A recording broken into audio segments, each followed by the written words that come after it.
September 1st, 1939. Before dawn, Europe held its breath in a fragile peace. By nightfall, that world was gone. The Second World War had begun. The summer had been tense, life continued, but anxiety simmered beneath the surface. Memories of the Great War haunted every home. No one wanted to return to the trenches. Yet Hitler's ambitions grew bolder, and Europe's borders felt like tripwires. On the German-Polish frontier, soldiers waited, tense and watchful. In London and Paris, diplomats scrambled for a last chance at peace. Chamberlain's promise of peace for our time now rang hollow. Appeasement had failed. Confrontation was inevitable. On August 31st, families listened to the radio, fearing what the morning would bring. Parents watched their children sleep, uncertain of the world they'd wake to. The air was thick with dread. Few grasped the scale of what was coming. The uneasy peace after the Great War was about to be shattered.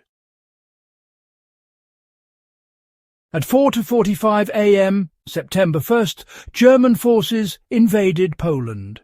No declaration, just sudden violence.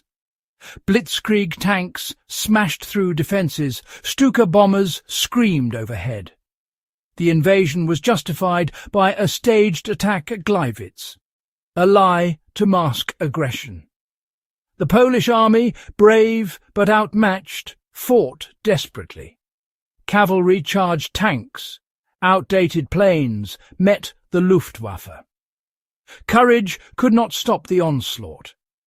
German strategy aimed for shock and paralysis, encircling Polish forces before they could regroup. Civilians suffered first. Wielun was bombed, a grim sign of things to come. Warsaw braced for siege. Citizens dug ditches and built barricades. For Poland, war was no longer a threat. It was reality in their homes and streets. The first day brought shock, chaos and loss. News of the invasion reached London and Paris. Shock, but not surprise. Britain and France had pledged to defend Poland.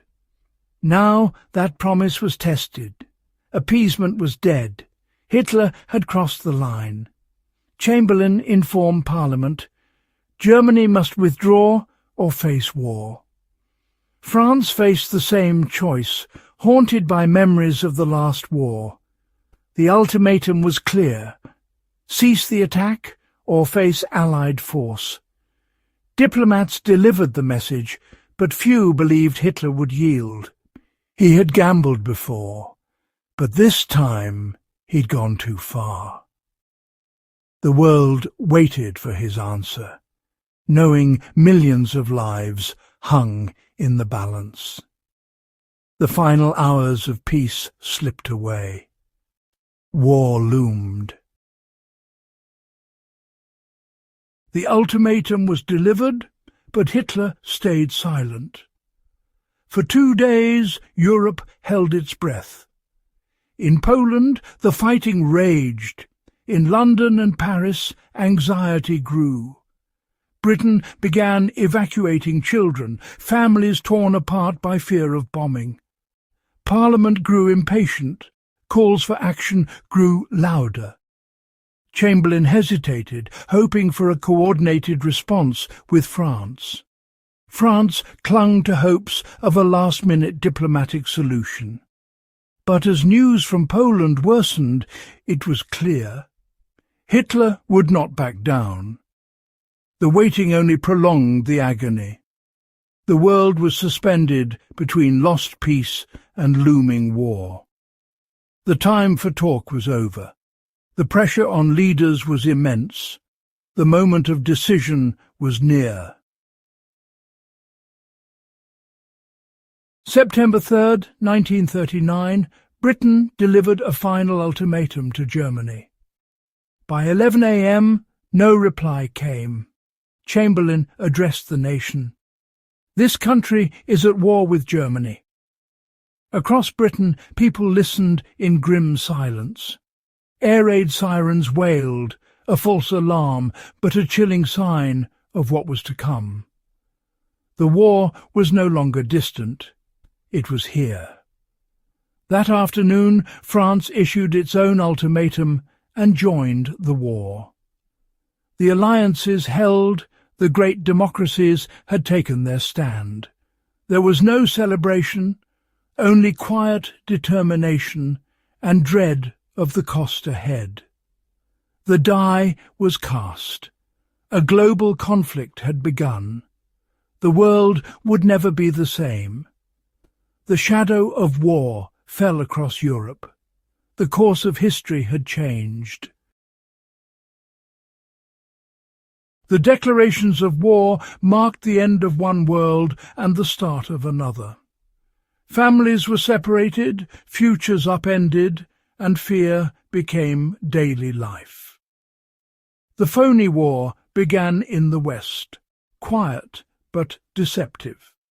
Poland was crushed while British and French soldiers waited behind defences.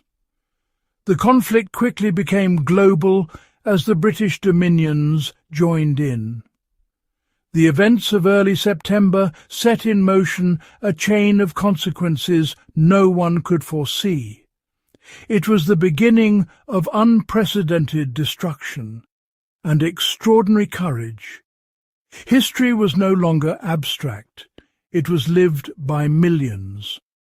The invasion of Poland forced the world to confront a tyranny that could not be appeased. The long, dark road of World War II had begun.